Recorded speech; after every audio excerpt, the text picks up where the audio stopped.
दोस्तों, मेरे इस चैनल कहानी कुंज वॉइस में आपका स्वागत है।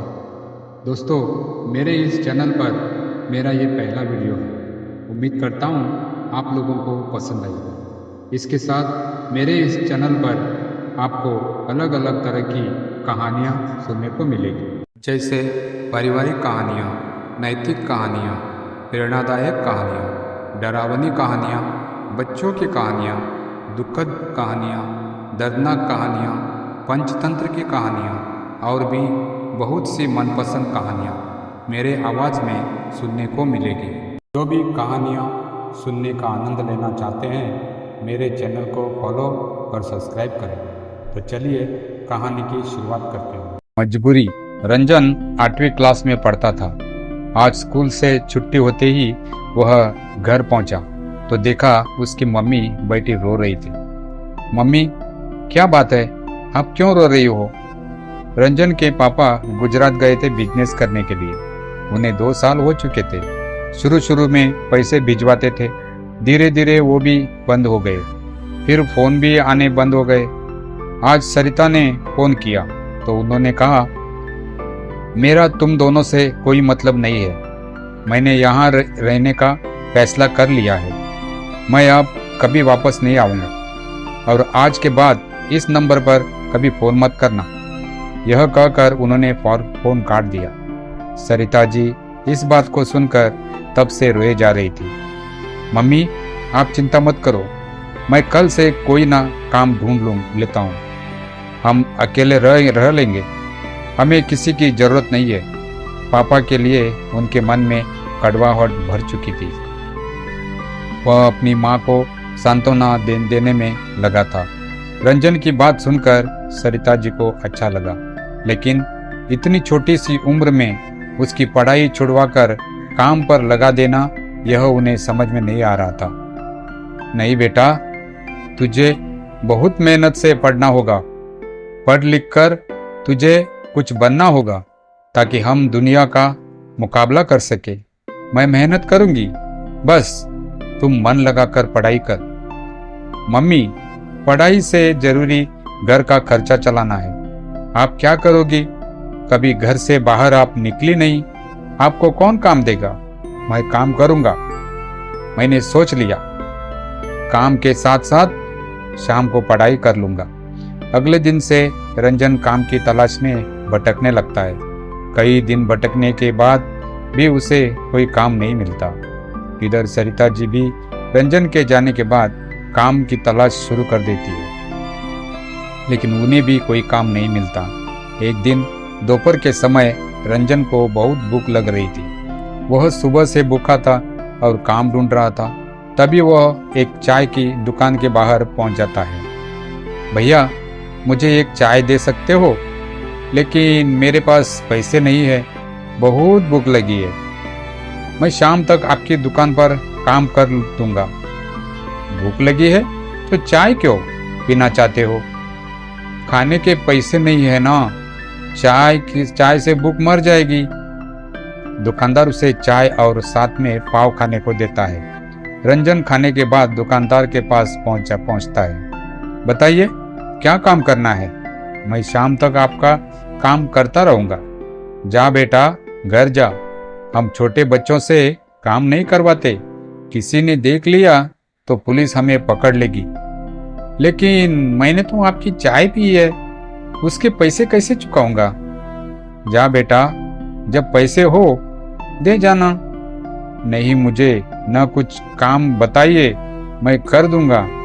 अच्छा, एक काम कर, बड़े चौराहे पर एक बेकरी है, वहां से मुझे पाव ला दे। ये ले पैसे और मेरी साइकिल ले जा। रंजन साइकिल और पैसे लेकर बड़े बाजार पहुंच जाता है। वह पाव लेकर वापस आने लगता है। तभी पाव वाला पूछता है, सुन, तू और भी मेरे दुकानों पर मेरे पाव पहुंचाएगा? तुझे कमीशन दूंगा। लेकिन मेरे पास साइकिल नहीं है, यह तो चाय वाले की है। मैं तुझे साइकिल भी दूंगा। शाम तक जितने पाव पहुंचाएगा उसके पैसे भी मिल जाएंगे। लेकिन काम ईमानदारी से करना, कहीं मेरी साइकिल लेकर भाग मत जाना। मालिक, मैं ईमानदारी से काम करूंगा, आप चिंता मत करो। अगले दिन रंजन पाव वाले की दुकान पर पहुंच जाता है। वह उसके पाव दुकानों पर पहुंचा देता है। शाम को उसे कमीशन के 100 रुपये मिल जाते हैं। घर आकर वह सरिता जी को सारी बात बताता है। दूसरे दिन भी वह मेहनत से काम करता है। शाम को जब वह अपने पैसे लेने पहुंचता है तो पाव वाला उसे कहता है, सुन बेटा, तेरे काम करने से मेरा बहुत फायदा हो रहा है। कल तुम पाव देने के बाद दूसरे बाजार में जाकर ये पाव वहां की दुकान वालों को दिखाना। क्या पता वहां से ऑर्डर मिलने लगे। इससे मेरी भी कमाई होगी और तेरी भी। रंजन ऐसा ही करता है। धीरे धीरे उसका काम बढ़ने लगता है। उधर सरिता जी को भी एक घर में खाना बनाने का काम मिल जाता है। दोनों माँ बेटे मेहनत से काम करने लगते हैं। इसी तरह समय बीत जा रहा था। 8 साल बाद रंजन बहुत पैसा कमाने लगता है। उसने पैसे जोड़कर अपनी पाव की दुकान खोल ली थी। उसकी दुकान पर उसने कई लड़के रख लिए जो पाव बेचने जाते थे। रंजन ने अपनी माँ का काम छुड़वा दिया था। कुछ समय बाद सरिता ने एक अच्छी लड़की देखकर रंजन की शादी कर दी। पूरा परिवार खुशी से रह रहा था। एक दिन किसी ने दरवाजा खटखटाया। सरिता ने दरवाजा खोला तो देखा सामने उसके पति योगेंद्र जी खड़े थे। सरिता उन्हें पहले तो पहचान नहीं पाई। पुराने कपड़े पहने, दाढ़ी बड़ी हुई थी, बहुत कमजोर से लग रहे थे। अब आप क्यों आए हो? योगेंद्र जी फूट फूट कर रोने लगे। मुझे माफ कर दो। मैंने वहां बहुत पैसा कमाया, फिर मैंने वहीं शादी कर ली। उसके बाद सब कुछ अच्छा चल रहा था, लेकिन एक दिन मैं बीमार पड़ गया। मेरी पत्नी सारा पैसा और जेवर लेकर चली गई। मैं अकेला बीमारी से लड़ता रहा। मेरी हालत ऐसी हो गई, अब न मेरे पास घर है, न खाने को रोटी, न पहनने को कपड़े। मैंने तुम लोगों के साथ बहुत बुरा किया, लेकिन अब मैं कहाँ जाऊं, मुझे कुछ समझ में नहीं आ रहा था। इसीलिए मैं यहाँ चला आया। आपको पता है हमने कैसे दिन काटे हैं। रंजन ने पढ़ाई छोड़कर दिन रात की मेहनत की, तब कहीं जाकर यह सब बन पाया। मैं तो आपको माफ भी कर दूं, लेकिन वह कभी आपको माफ नहीं करेगा। शाम को रंजन आया तो उसे सारी बात की पता लगी। माँ, इनसे कहो यहाँ से चले जाए, मुझे इनसे कोई मतलब नहीं है। सरिता जी बैठी रो रही थी।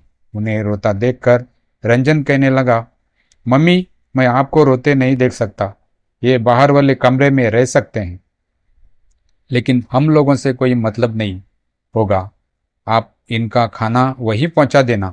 योगेंद्र जी को बाहर के कमरे में ठहरने के लिए दिया जाता, लेकिन घर का कोई सदस्य उनसे बात नहीं करता था। सरिता उन्हें खाना दे आती थी। योगेंद्र जी अपने किए पर पछता रहे थे। इधर जन ने उनसे सब रिश्ते तोड़ दिए। सरिता जी चाह कर भी अपने पति का मदद नहीं कर सकती थी, क्योंकि उन्हें अपने बेटे के कष्ट नजर आते थे। एक दिन योगेंद्र जी रात को सोए तो सुबह उठे नहीं। घर में मातम छा गया। रंजन ने अपने पिता को आखिरी विदाई दी, लेकिन उनके जाने का दुख केवल सरिता जी को था। रंजन की जिंदगी से होते वो बहुत पहले चले गए थे। धन्यवाद दोस्तों, मेरे चैनल को सपोर्ट कीजिए, लाइक, सब्सक्राइब और कमेंट कीजिए।